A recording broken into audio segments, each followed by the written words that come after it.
I think we've made some long strides in our studies. I think it's safe to say we can call it a night here. Oh, here, don't forget your journal. I don't want you leaving your stuff all around my room.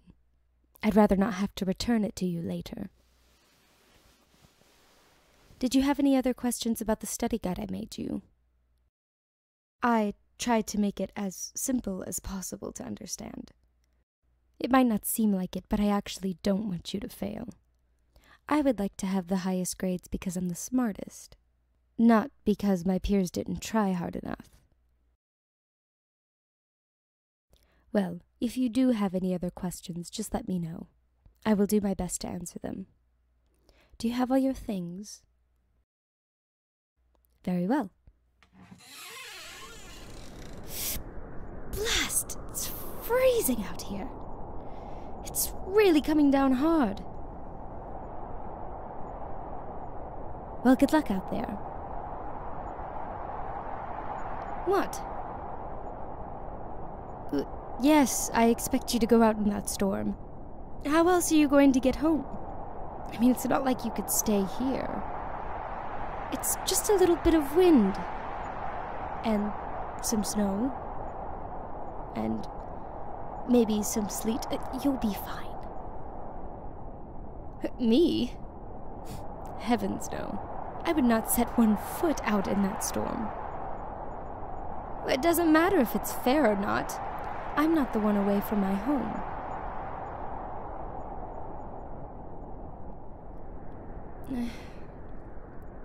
I guess it would be awful of me to send you out there alone. You might die of frostbite. Fine. You could stay. But only until the storm passes. After that, you're on your own. I don't care if the snow goes all the way to your chin.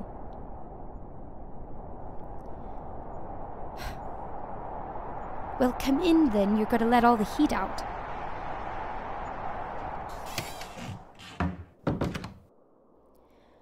I'll light a fire.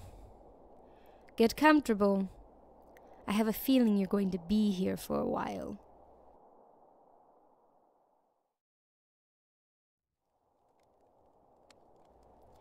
What are you doing? Stop tearing apart my couch. You're pulling all the cushions and pillows off and onto the floor. Yes, I consider that tearing it apart. You want to be closer to the fire. Well, you don't have to pull off all the cushions for that. Just be careful. Those are our nice cushions. Well, it's not a terrible idea. It is freezing after all. Wait right here, I'll be back.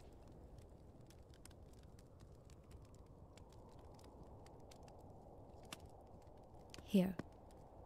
I brought down some extra blankets. What are you doing now? We are not building a fort. I don't want to have to clean up your mess after. It's bad enough we're putting the cushions on the floor, let alone stacking them up in a tower. Besides, wouldn't that block the warmth from the fire?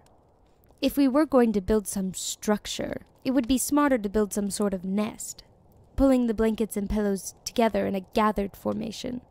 You know, to collect heat and give some sort of back support. It was a suggestion. I didn't actually mean we should make a nest. You're going to build one anyway. You know what? Fine. You build the nest. I'm gonna go find a book to read. I have a feeling if I don't, you're going to want to talk the whole time.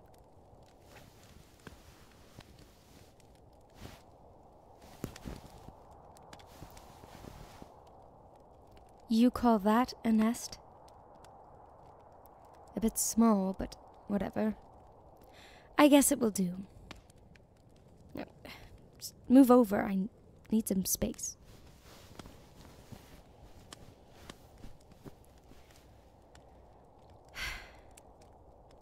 This is sort of nice.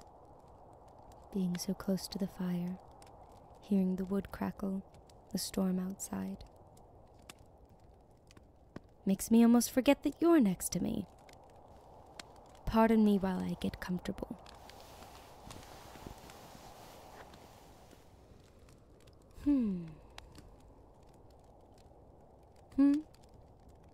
Oh, it's a book of poems. I know there's a chapter about snow. I thought it would be fitting for the situation. Thought I might give it a read.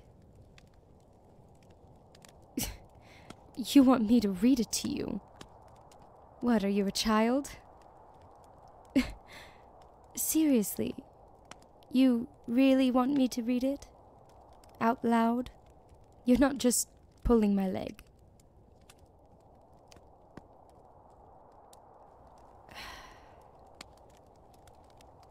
Very well. Lay back then, relax. Close your eyes, I don't want you looking at me while I read. Forgive me if, my voice is a little wavering. I'm not used to reading out loud to others.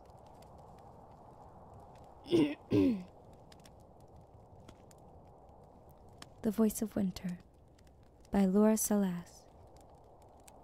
The forest moans and groans and creaks. Sparrows chitter, chatter, twitter. That's the way that winter speaks. Snowflakes whisper on my cheeks as quaking aspen shh and flitter. The forest moans and groans and creaks. In the hush, a squirrel squeaks, then Scrabble paws, a hurried skitter. That's the way that winter speaks. With scratching claws and snatching beaks, branches click, they knit and jitter, as the forest moans and creaks. By the stream, a rabbit peeks, at ice that's cracked and crunched and glitter. That's the way that winter speaks. Coldness creeps and slinks and sneaks, with a voice like metal, sharp and bitter. The forest moans and groans and creaks. That is the way that winter speaks. How was that? Very well. I'll keep reading then. The Silence of the Snow by Ruth D. Valinsky. The night sky is a dull gray white. An opaque dust sheet floats so light. Upon the roofs and lamps and cars, it settles so softly like falling stars.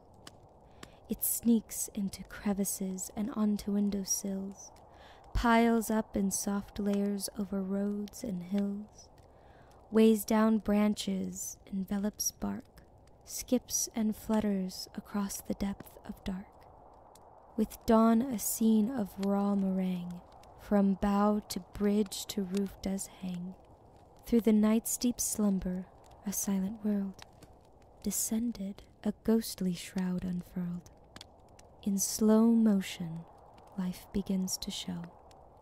The traffic crawls in a funeral row. Children squeal in soundless delight. Pedestrians slide in voiceless fright. A world transformed into monochrome. An aerosol sky spraying its white foam, floating in breathless, boundless speed, submerging all with voracious greed. I like the depiction of this one. Snow seems to be of beauty, but also fear. It's like it's contradicting itself. Something to be afraid of, yet something to admire. I'll move on to the next one. Snowflakes by Sabina Laura. I caught snowflakes on my fingertips, but they melted to my dismay. I could not hold on to something that did not want to stay. It's rather short, but I liked it. Stopping by the Woods on a Snowy Evening by Robert Frost. Whose woods these are, I think I know. His house in the village, though he will not stop seeing me here. to watch his woods fill up with snow. My little horse must think it's queer to stop without a farmhouse near, between the woods and the frozen lake, the darkest evening of the year. He gives his harness bells a shake to ask if there is some mistake.